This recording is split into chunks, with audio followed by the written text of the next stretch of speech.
5 Geelong suburbs ranked, 1 winner. Let's count them down right from the Geelong waterfront. I've been through the data on all 5. I've walked through the hoods and the number 1 might surprise you.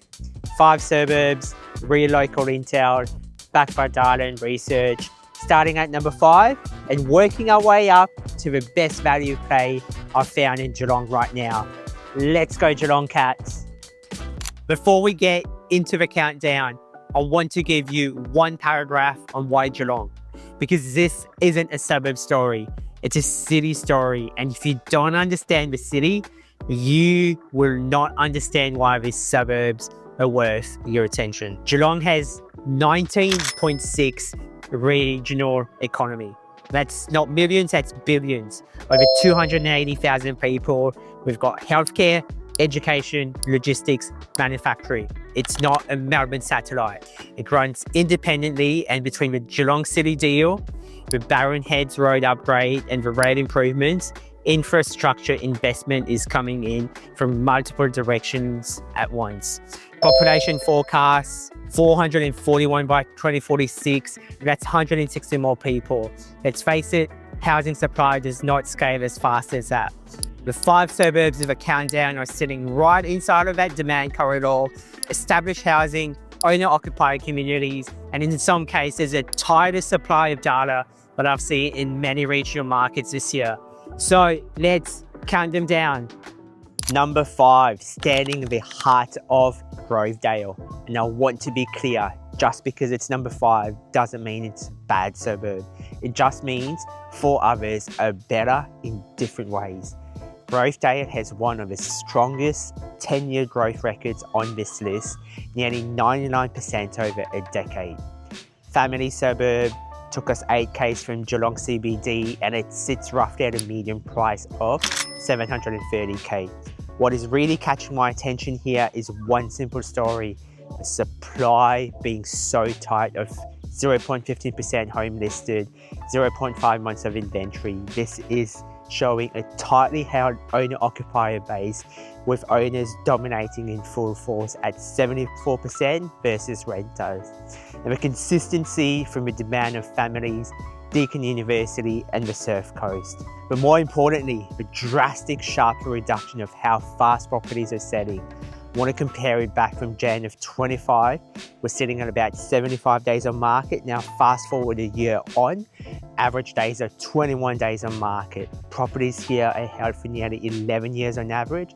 But guess who the locals are? Higher income owner occupiers driving that sustainable capital growth that we've seen in the past 10 years. And it's supported by a strong socio-economic ERSAT score of 5. The people who buy here in Grovedale simply do not leave. The kind of stability has a floor with a price uplift. Let's take a quick look at what I'm standing behind and why this could actually be a very solid investment buy. First, price positioning. The guide sits around at 650 to 710, which is roughly in line with Grovedale's 670 median house price. If it transacts closer towards the mid-600s, you're essentially buying at or slightly below market value, which is where the equity uplift starts on purchase. Second, rental fundamentals. 3-bedroom homes here are renting for roughly about 520 to 550 per week, driven by strong demand from families and long-term tenants thanks to the schools, Marshall Station and a proximity to Warren Ponds. And third, your owner-occupier appeal. It's in a quiet cul-de-sac, practical layout, good backyard, exactly the type of property that families compete for, which is ultimately what will drive that capital growth. And finally, potential small uplift of value add potential. The home has well been maintained, but still has room for cosmetic upgrades like flooring, paint, and kitchen improvements. That's where investors can manufacture that equity on top of market growth. So the play here is simple: buy well, improve slightly at a point in time, and hold long term. Number 4, Herne Heights, and this is one for a specific type of investor. The housing stock is largely from the 60s and the 70s. Large blocks, older homes, genuine renovation potential. You're not just buying a suburb here, you're buying the ability to manufacture equity, to renovate, to add value, and to capture that upside. The proximity to the CBD is fantastic. Supply is tight at your 0.33% listings, and that socioeconomic score of 6 tells me that this is a quality neighbourhood that attracts quality buyers, even the ones who aren't simply renovating. It's really all underpinned by some great affordability at just under 35 years to own, which is why it has made the top 5 list of Geelong. This is where you buy to create growth. Most housing stock here was built in the 1960s and 70s, just like this one, which means you'll find older brick homes sitting on relatively larger blocks. And that is where the opportunity is lying in Herne Heights, because you're not just buying a property, you're buying renovation potential. And I don't know if you guys can hear it, there's some decent hammering at the next door. So think cosmetic renovations, reconfiguration of layouts, extensions, modernizing tired homes. And when done well, these improvements can simply dramatically lift both the value and the rental appeal. So instead of waiting for 10 years for the market to grow, investors in Herne Heights often manufacture equity a lot faster. Just like what's happening right here.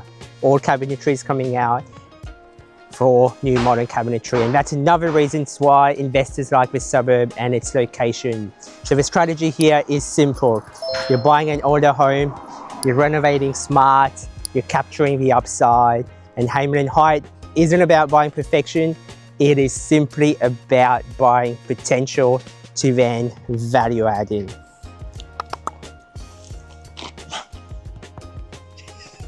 Isn't it?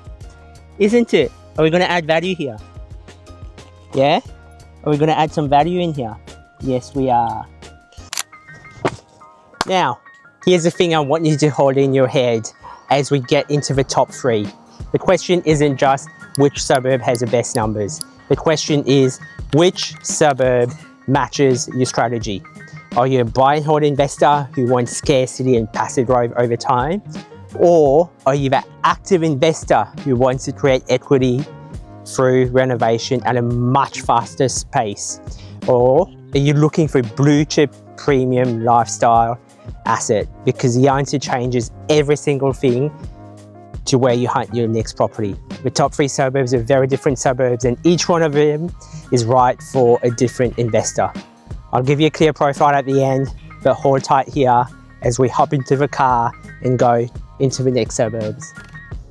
Number 3, Geelong West. And this is a premium entry on the list, and let me tell you why. Number 1, first, understand what is driving demand here. At the heart of the suburb is in Packington Street, where I'm standing here right now, one of the most loved high streets in Geelong. We've got boutique retail, we've got cafes, we've got heritage homes, and genuine walkability. The kind of a lifestyle infrastructure you simply cannot replicate in the newer estates. And that's why owner-occupiers love it.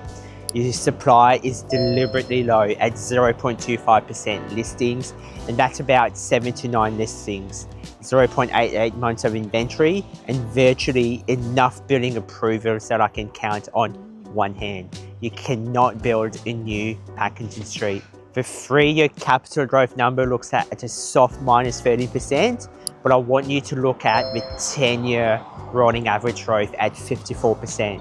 The suburb corrects and recovers itself. And let's face it, quality always does.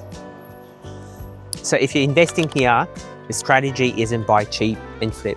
The strategy is simple.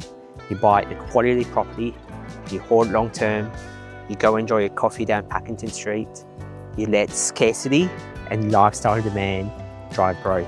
The typical hold period in Geelong West is over a decade. To be precise, 12 years.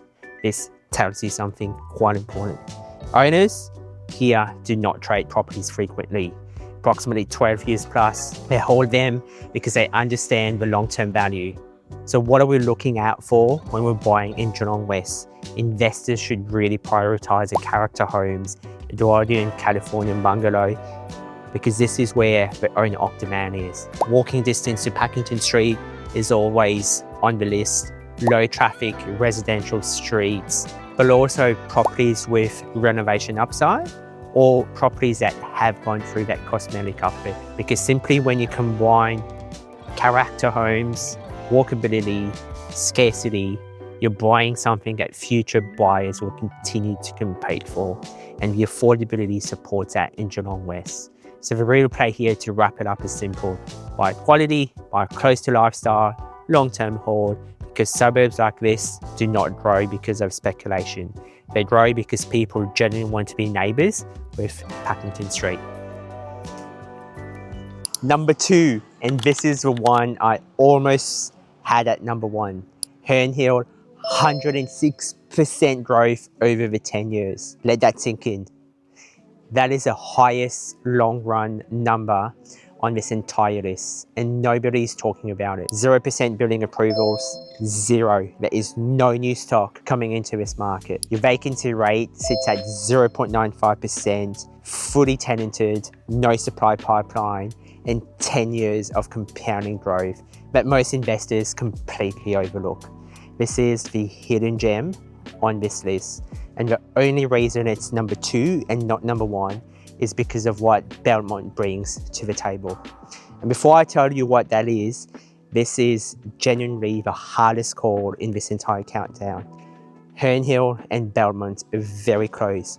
If you're a first-time Geelong investor or you want the highest long-run growth track record at a lower entry price, Herne is arguably the better pick for you. Just hold that thought here. Now, when you look at this property behind me, if it fits nicely into the type of property that performs well in a suburb like this, you're buying into an established pocket surrounded by similar homes with strong appeal to families and long-term renters. For investors, this means 2 things. First, stable rental demand thanks to the tight vacancy environment at the moment.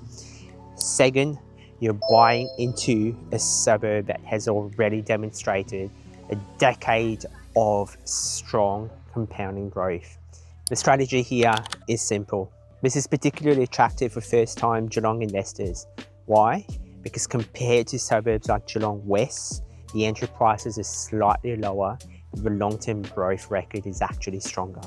So the play here is simple. Buy well, secure a good tenant, and hold long-term while that supply stays so constrained. Now, between Herne and Belmont, this was honestly the hardest call in the entire list. If you want stability and liquidity, Belmont might edge a little bit ahead. But if you're a first-time investor looking into the Geelong market for strong long-term growth at a low entry price, Herne might actually be the better pick. Now, let's unpack my grand insight to crowning number 1 jewel, Belmont. And here it is, number 1, Belmont. And I want to explain why this beats Herne, because that's the real honest question here. Herne has the best 10-year growth numbers as we've unpacked. I've told you that. But Belmont has something that Herne does not have. It has broad multi-demographic demand, families, professional and downsizers all in one pocket. They all want Belmont. They want Barron River, the high school strip, the quality schools. This is a suburb that competes across multiple buyer types at the same time. And that breadth is what gives you liquidity across market cycles. When one buyer takes a step back, someone else will step in at the owner-occupier level. The supply data is the strongest on this list. It's 0.22% stock on market, 0.6 months of inventory, 0.2% of building approvals, and almost nothing comes to market here. And when it does, the clearance rate is a whopping 82.6%, and buyers are competing at the auction, just like the one that we've just walked out of at 1 Fairview Street, Belmont. That combination, competitive buyers, constrained supply, is the simplest, most reliable setup with a sustained price in your long-term hold. Now, a property like 56 Laura Avenue in Belmont, just behind me, fits that strategy perfectly. It's a classic established Belmont home on a decent land parcel located in a quiet residential pocket, close to the river, schools and high street amenities. For investors, this type of property works for 3 reasons. Number 1, first, broad tenant and buyer appeal.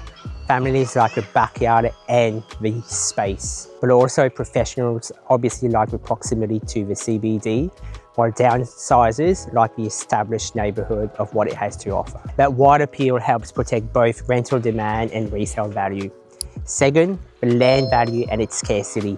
Belmont is largely built out, which means that the land component becomes increasingly valuable over time. So buying a well-located house on the land here gives you exposure to that scarcity. And third, the light value add potential. Homes like this often allow for that cosmetic upgrade of simple paint, flooring, kitchen improvements, which can lift both rental yield and valuation without major structural work. So you can really get a balanced strategy.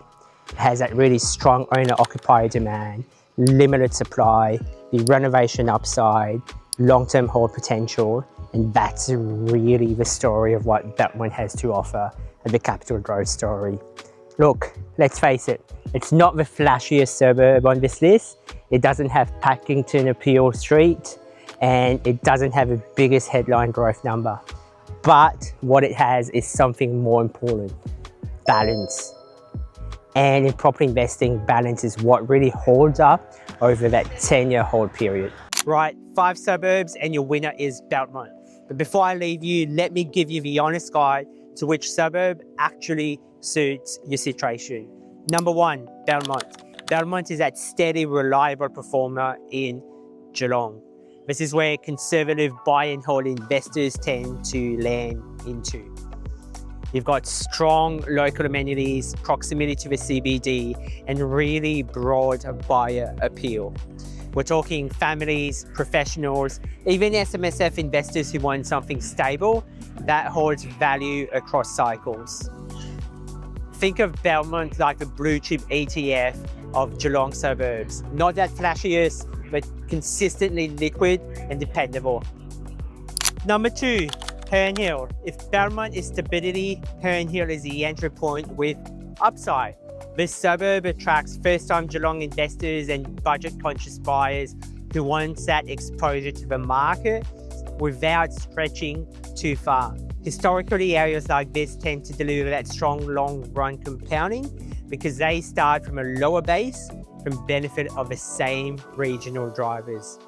So if you're getting into the Geelong market for the first time and at the start of building a portfolio, this is often where investors begin. Number 3, Geelong West. Now we're moving to the blue chip lifestyle pocket. What are we liking? Geelong West is where you'll see high income professionals and lifestyle driven owner occupiers. Think cafes, walkability, character homes, proximity to the CBD, all the ingredients that make an area permanently desirable.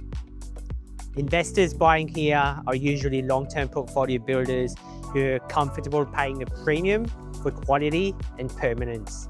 This is a type of suburb you hold for decades in your portfolio. Number 4, Herne Heights. Now, this is where value-added investors get excited. What are we excited about? Herne Heights has become a hotspot for renovators and equity manufacturers. The housing stock gives a room to add value through renovations, extensions, or design improvements. So instead of waiting for growth, you can actually manufacture it.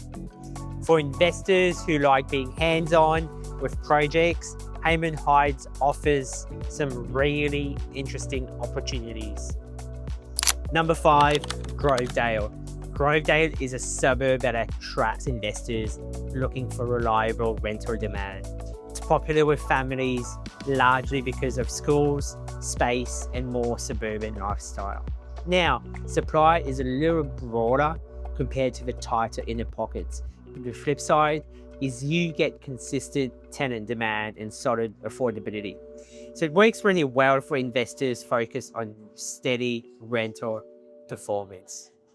So these are my top 5 Geelong suburbs. 5 completely different investment profiles. Some are about stability, some are about entry level, compounding, solidifying a buy and hold, and others are about manufacturing equity through renovations. The key is making sure the suburb actually matches your strategy. The Geelong investment thesis is one paragraph. This is a self-sustaining city with a diversified economy and consistent population growth forecast to reach in upwards of 441,000 by 2046. Established suburbs are running out of resale stock like no tomorrow. The 5 suburbs in this countdown are not chasing a story or hype. They are sitting on structural demand backed by infrastructure investment, employment anchors, population pressure, and constrained supply. That combination does not need a perfect market to work. It just needs time. Drop a comment below. Do you agree with my number 1? Or do you think Herne Hill deserved the top spot? I genuinely want to know. And if you want this format for Melbourne or different city, subscribe and let me know where to go next.